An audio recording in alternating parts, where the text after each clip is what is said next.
대접을 들고 있던 7 천사 중 하나가 내게 와서 이렇게 말하였습니다.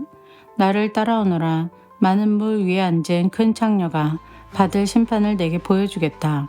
세상의 왕들이 그 여자와 함께 음란한 죄를 짓고 온 세상 사람들도 그녀가 주는 음란의 포도주에 취하였다. 그리고 천사는 성령의 도우심으로 나를 사막으로 이끌고 갔습니다. 거기서 나는 붉은 짐승 위에 올라타고 앉아있는 한 여자를 보았습니다. 그 짐승의 몸에는 하나님을 모독하는 말들이 가득 쓰여 있었고 7 머리와 10 뿔이 있었습니다. 그 여자는 보라색과 붉은색의 옷을 입고 금과 보석과 진주로 온몸을 치장하고 있었습니다. 그리고 손에는 금잔이 하나 들려 있었는데 그 안에는 음란하고 더러운 것들과 악한 것들이 가득 담겨 있었습니다.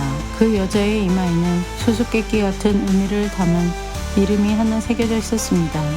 그것은 큰 바빌론, 창녀와 이 땅의 악한 것들의 어머니라고 쓰여진 것이었습니다. 그 여자는 예수님의 증인들의 피와 성도들의 피를 마시고 취해 있었습니다. 나는 그 여자를 보면서 소름이 오싹 끼쳤습니다.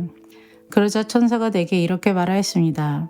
왜 놀라느냐? 이 여자가 누구이며 또 이 여자를 태우고 있는 짐승이 무엇을 의미하는지 내가 가르쳐 주겠다.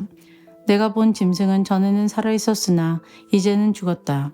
그러나 곧 다시 살아나 끝없는 구덩이에서 올라왔다가 영원히 멸망하게 될 것이다. 세상이 창조된 이래 생명책에 기록되지 않은 사람들은 그 짐승을 다시 보고 놀랄 것이다. 왜냐하면 죽은 줄 알았던 짐승이 다시 나타났기 때문이다. 이것을 이해하려면 지혜가 필요하다. 내가 본 짐승의 그 7 마리는 여자가 앉아있는 7 원답과 7 왕을 뜻하는 것이다. 그 중에 이미 5 왕은 죽었고 한 왕은 살아있으며 7째 왕은 아직 오지 않았다. 마지막에 올 이 왕은 잠시 동안만 통치하게 될 것이다. 이전에는 살아있었으나 지금은 죽은 저 짐승은 8번째 왕이다. 이미 그는 7 왕 가운데 하나이며 곧 멸망하고 말 것이다. 내가 본 짐승의 그 10뿔은 10명의 왕을 가리킨다. 이 왕들은 아직 통치를 시작하지 않았다.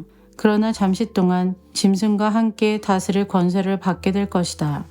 이 왕들은 한 목적을 가지고 짐승에게 자기들의 능력과 권세를 줄 것이다. 그들은 어린 양을 대적해 전쟁을 일으킬 것이다.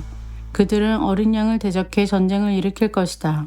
그러나 결국 만왕의 왕이시오 만주의 주님이신 어린 양이 승리를 거두고 부름받아 선택된 충성된 주님의 병사들도 승리할 것이다. 천사는 다시 내게 말했습니다. 내가 본 물, 창녀가 앉아있던 그 물은 세계의 모든 민족과 나라를 가리킨다. 짐승과 그 10뿔, 즉 10왕이 창녀를 미워하여 그녀가 가진 것을 다 빼앗고 벌거벗겨 그녀의 살을 먹으며 그녀를 불에 태워 죽일 것이다. 하나님께서는 10왕들이 짐승에게 권력을 넘겨주는데 한마음이 되게 하여 그분의 뜻을 이루어 가실 것이다.